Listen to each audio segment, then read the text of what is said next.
What's up everyone, Dr.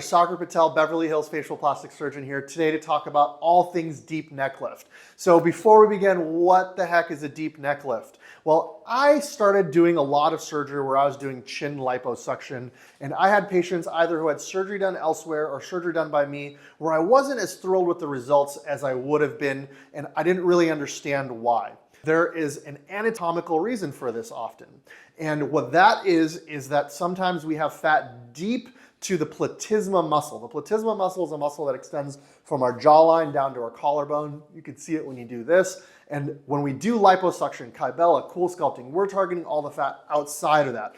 But sometimes there's some fat inside of that we need to address in order to get the results we're really going for. I wanted to find a solution where I could tailor it to some of my patients in their late 30s, early 40s, who have fat, pretty good skin, but weren't getting the results. And what I found was that there's a surgery really mastered by an amazing surgeon in St. Louis, got to give credit to where credit is due, named Dr. Mike Nyack. Now, when the surgery is done, what we're doing is we're entering that muscle and we're removing that deeper fat. What we found is that there's a lot more that can be done through this approach. The incision is going to be a little bit longer than a traditional liposuction incision, about the width of your chin, or 4 or 5 centimeters. And for the surgeons out there, the secret is releasing the mandibular ligaments so that there's a lot of maneuverability and you can access pretty much sternocleidomastoid to sternocleidomastoid to be able to work in the area. There's some specialized equipment you use, and there's definitely a learning curve, but once you master it, you'll really understand that the surgery itself is fairly simple. Now, for the patients out there, the key thing is also the key thing for surgeons, and there's not a lot of content on it.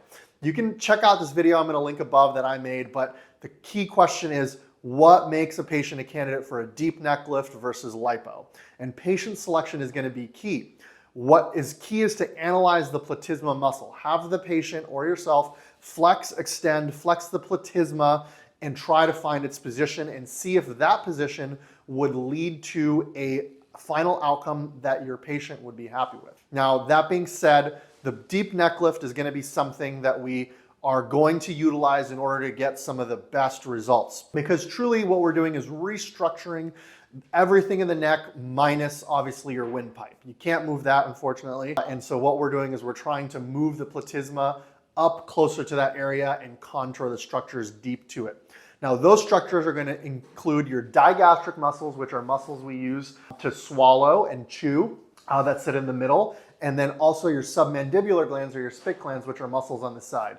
The key is to be extensive in this triangle right here to try to get rid of as much of the deeper components as possible so that we can actually leave some of the superficial components so that the skin stays thick and hides the platysmal contents from below.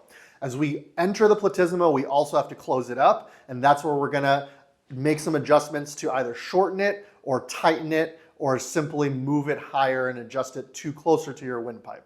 Now, when all is said and done, the surgery itself does pretty much always lead to better results, and it really utilizes an important factor in that as we contour these deeper structures, we're able to get more surface area for the skin to lay on, so what we would consider extra skin is now tightening and really laying in a more surface area prone position. Traditionally, this surgery was done by making incisions behind the ear, and I find that the vast majority of 40-year-olds don't need that much skin removed as much as we need these central neck components tightened. Other ways and terms you might hear this is going to be a submentoplasty, a platysmaplasty, but in general, the deep neck lift term encompasses being able to trim the submandibular glands, tighten the platysma, adjust the digastrics, even doing procedures like buccal fat removal, a chin implant, all in conjunction.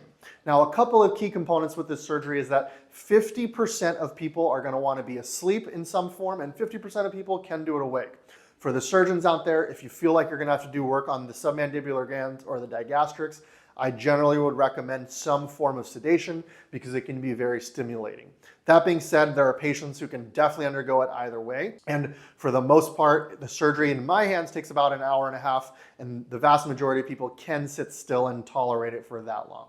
That being said, the recovery itself is definitely going to be a little bit longer. I would say the average patient uses some pain control for 3 to 5 days, And if you have drains, it might be a little bit more uncomfortable for longer, but the level of discomfort is still nothing terrible, enough that you can still be walking in ambulatory, go home the same day. Last but not least, we just wanted to go through the overall outcomes of the surgery. When you see the results, you'll really understand the difference. And really, if you're 40, this is something that you want to consider over lipo if you have the downtime, the money, and really want to solve structural problems. Often I get people telling me, well, when I lose weight, it still doesn't look good, it's stubborn, and the vast majority of those patients are going to have anatomical considerations, and they should really consider a deep neck lift. So once again, I hope this video explains deep neck lift a little bit better. This is a very personalized problem that people have, and it's obviously something you want to set up a consultation for. But if you have any generic questions, please leave a comment below. Don't forget to like this video, and thank you to our 10,000th subscribers. This has been a huge, amazing journey seeing our channel grow. And I'm so happy and grateful to be able to offer my insight and advice to people all over the world. And we look forward to having more of you subscribe.